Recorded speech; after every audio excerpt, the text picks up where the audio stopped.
Cal que cuidem de la terra,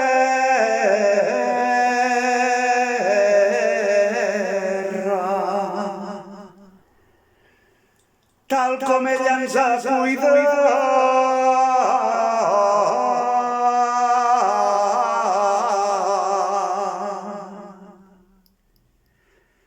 perquè al igual que una mare, el millor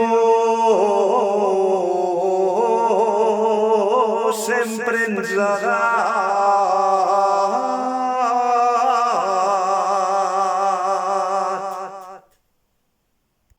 Quant de temps fa que estàs per aquí? Li va preguntar Andreu a l'olivera que l'havia vist néixer i créixer. Per a nosaltres, els arbres, no importen els anys i els comptes humans, però et puc dir que he vist passar tants d'estius i tants d'hiverns que el fred i la calor ja no m'afecten. I m'he deixat guiar tantes vegades pel camí que el sol dibuixa al nostre cel que el meu tronc s'ha convertit en un oceà de remolins, onades i penya-segats.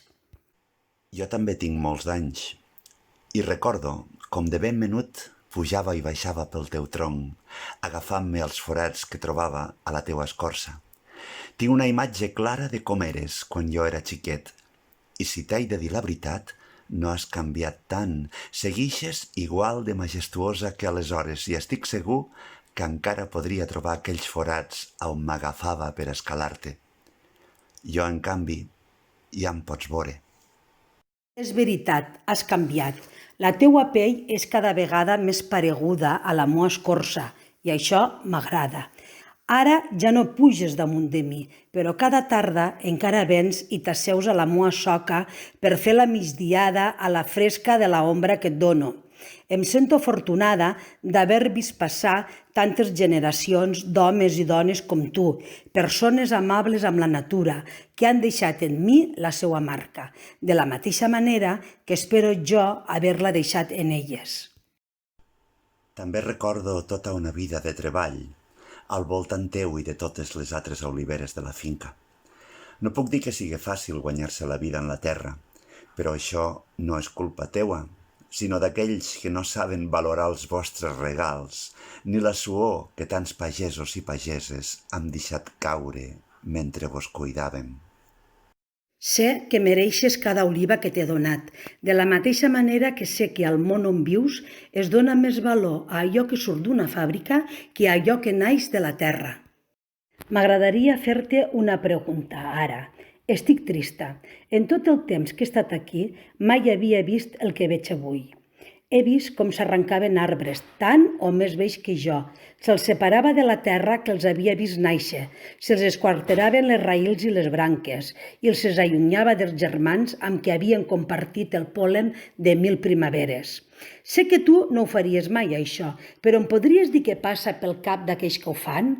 Com poden pensar que tenen algun dret sobre uns arbres que han donat de menjar a desenes i desenes d'avantpassats seus?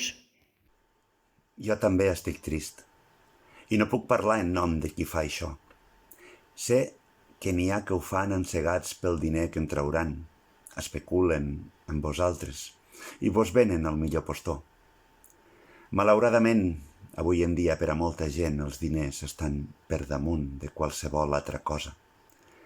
Per altra banda, també hi ha pagesos que segurament ho fan perquè estan cansats de treballar tan durament i de malviure amb el poc que guanyen.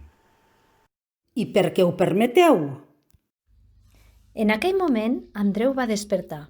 S'havia quedat adormit com cada migdia a la soca de l'olivera més gran i ombrívola de la finca que treballava des que era jove. Feia temps que aquell somni es repetia. Això no podia seguir així.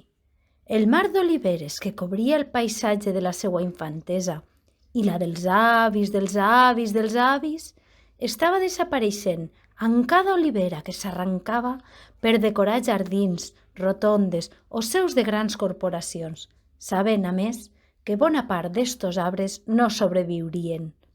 Havia de fer alguna cosa. Andreu va parlar amb els seus amics, però també amb altres homes i dones a qui se'ls trencava el cor cada vegada que es creuaven un camió carregat d'oliveres més antigues que els palaus més antics del planeta. Es van asseure en rogle a la vora de l'olivera que parlava en somnis Andreu. Allí van decidir que farien tot allò que estigués a les seues mans per tal que cap olivera ancestral fos mai més arrancada de la seua terra. Núria els va explicar que a l'altra banda del terme hi havia un terreny on, en aquell precís moment, diverses màquines estaven fent allò que ells s'havien proposat parar. Llavors van pensar un pla. Anirien a la finca i pujarien damunt dels arbres, tal com Andreu feia quan era menut, de manera que les màquines no poguessin arrencar-les. De camí cap allà, van passar per la vora d'uns vivers on hi havia centenars d'oliveres gegantines exposades a l'espera que algú volgués pagar-ne un preu. Quan els traficants d'oliveres miraven aquells arbres, només veien la possibilitat de negoci. En canvi, quan Andreu i els seus amics se les miraven, veien milers d'històries esborrades per sempre de la memòria de la terra. Poc després van arribar a la finca i, en efecte, allí estaven les màquines intentant tallar les raïls que unien des de feia segles a desenes d'oliveres en el món. Sense pensar-s'ho dos vegades, van començar a pujar dalt d'aquells majestuosos éssers. Els treballadors els van dir que baixessin, però ells van contestar-los que només ho farien quan les màquines se n'anessin i deixessin les oliveres tranquil·les.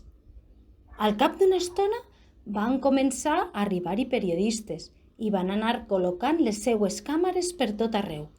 La notícia va córrer ràpidament per totes les televisions i xarxes socials. Quan va aparèixer la policia disposada a fer-los fora, allí ja hi havia centenars de persones que s'havien solidaritzat amb Andreu, Núria i els altres. La policia va demanar a tothom que marxés, però la resposta va ser molt clara. Quan marxen les màquines! Quan marxen les màquines! Van anar passant les hores i cada vegada hi havia més dones, homes, xiquets i xiquetes de totes les edats protegint les oliveres.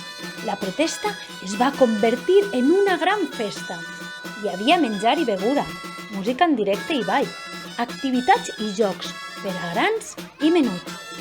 No hi havia res a fer davant la determinació d'aquelles persones. Així que, finalment, les màquines se'n van anar. L'èxit va ser tan gran que l'endemà tots els diaris, televisions, revistes i edicions digitals portaven la notícia en primera plana.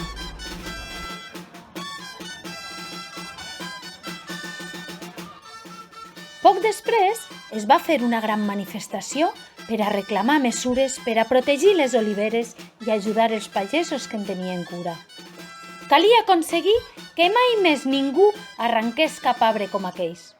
Les oliveres es van convertir en un símbol del passat i del present de la pagesia.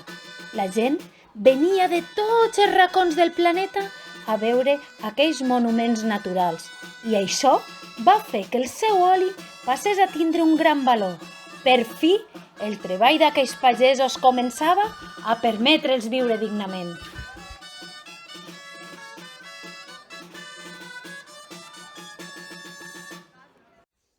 A més, gràcies a la força de la gent, tots els partits polítics es van posar d'acord a fer una llei per a protegir les oliveres centenàries i el paisatge que els nostres avantpassats van construir al seu voltant amb el seu treball i suor.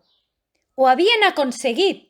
Les nostres oliveres podrien seguir creixent arrailades a la seva terra i a la seva història per centenars d'anys més. Un temps després que tot això passés, Andreu i la gran olivera es van tornar a trobar. Era un d'aquells migdies calorosos. Ell estava agitat damunt de la seva soca, aprofitant la gran ombra que ella li donava. Ella se'l mirava i, en nom de desenes de generacions d'homes i dones, li donava les gràcies. l'oliver